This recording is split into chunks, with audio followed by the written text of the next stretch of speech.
Hallo, wie heißt du? Was magst du heute? Ja, das ist sehr gut. That's right, baby. We're going all the way to Germany, Deutschland, baby, with this latest review. And if you don't know who I am, I'm Matt from Diazable, and I do music reviews. Thank you for coming on by. I really appreciate it. You the best. Dankeschön. Today, I am checking out a band called Enemy Inside with their latest album called Venom. If you've never heard about the band Enemy Inside, like I said, they are a German-based band out from a place called, if I'm pronouncing this correctly, Aschaffenburg, Germany. Yeah, my German's a little rusty, so ich sprechen Sie kleine Deutsch. Sorry. But yeah, they are a band that formed back in 2017 by their main vocalist. I think her name is Nicholas. That's a dude's name. It starts with an N. I'm really bad at my research on this stuff sometimes, remembering all this stuff off the top of my head. Sorry. The main vocalist of this band, the girl, started this band back in 2017, and I think the guitarist slash producer has been along the ride the whole way too. And they play a style of dark, heavy metal with some symphonic elements and some kind of like death metal elements to it. And I've never really heard about this band until I was looking for new bands to check out on Lambgoat. And they always have a huge catalog of metal alternative bands to check out. And I looked up and I was like, Enemy Inside, that seems kind of cool.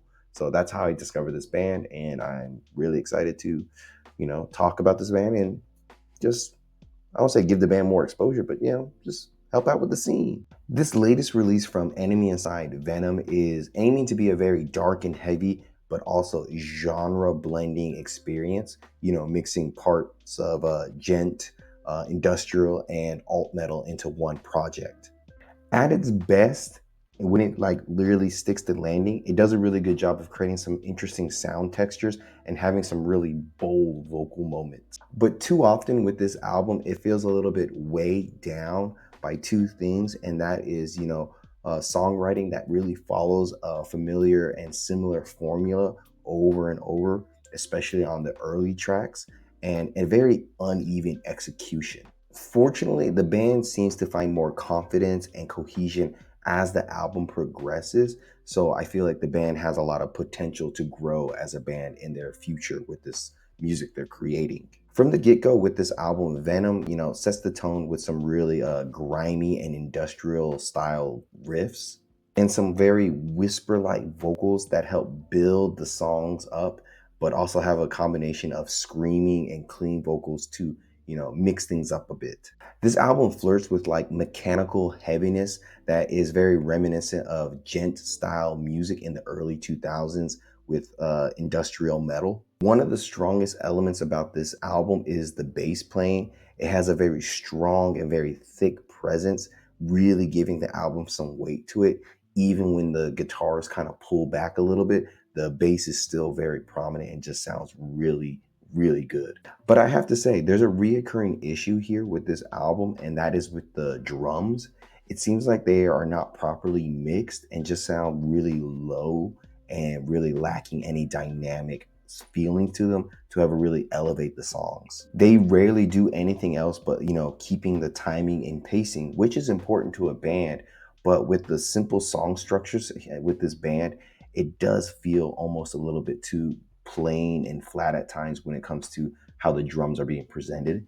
Vocally, there's a lot to cover with this band, ranging from, whispery verses to really aggressive screaming and some really nice clean choruses. The variation is really appreciated here, but at times the way that they are delivered in terms of like effectively being executed, it varies at times. Like on the track Sayonara, where they try to do some rap vocals with some over the top screams, it just feels like more of like a caricature than being very cathartic. Landing somewhere between, D'Antwer's Yolandi Visser and Fred Durst from Limp Bizkit. Overall, it just doesn't have any of that swagger that those guys and girls bring, and it just feels a little bit lackluster. Now, on the other hand, with songs like Unburn and What We Used to Be, the vocals here have a very emotionally grounded feel to them, and just overall very powerful. And in these moments, she seems to really tap into some really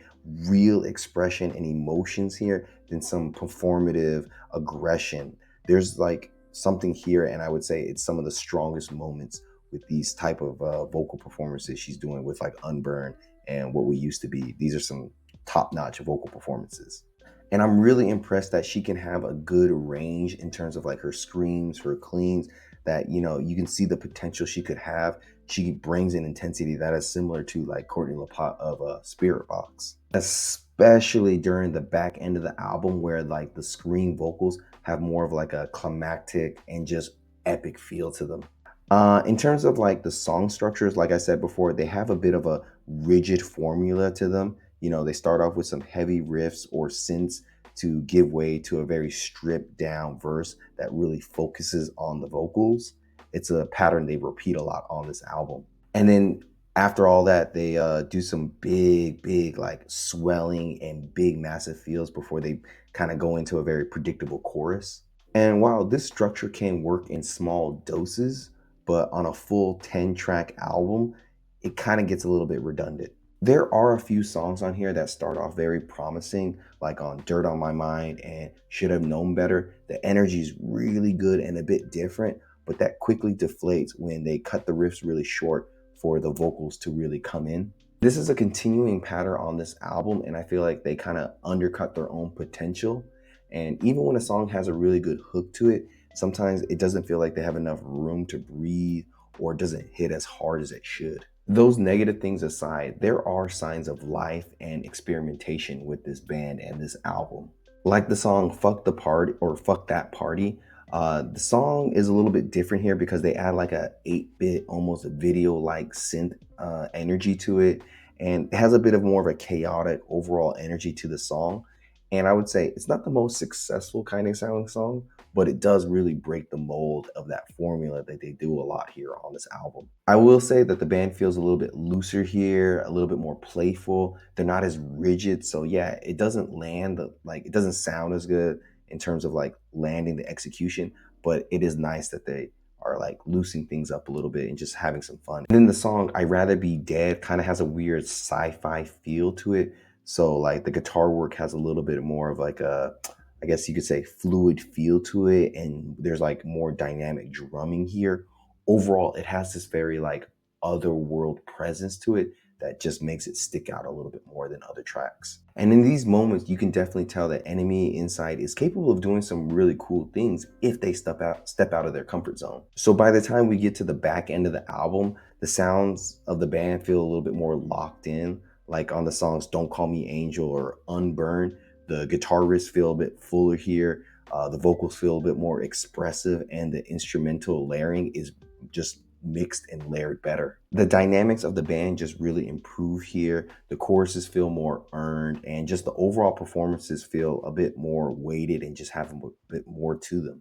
So I would say Venom is a record that kind of like struggles to fully realize what it could be in terms of its vision, you know, hindered by repetitive song structures, uneven vocal performances at times, and underutilized musicianship. But within that formula that they have here, there are flashes of growth, especially when the band kind of embraces risk, you know, leans in more into emotional authenticity, and, you know, just let the instruments breathe a little bit. Just don't let it be so rigid. I guess what I can take away from this band is that Enemy Inside hasn't really quite found their voice, I feel like, but they're getting closer. You know, I would say that there's a fire burning in this band for sure, but the direction is still a little bit all over the place. But if they can fine tune it, I think they could be a very good contender for like a good alternative metal band in the hardcore metal space. So overall, I would say this latest album from Enemy, Venom, I would have to give it a nice and decent 7 out of 10.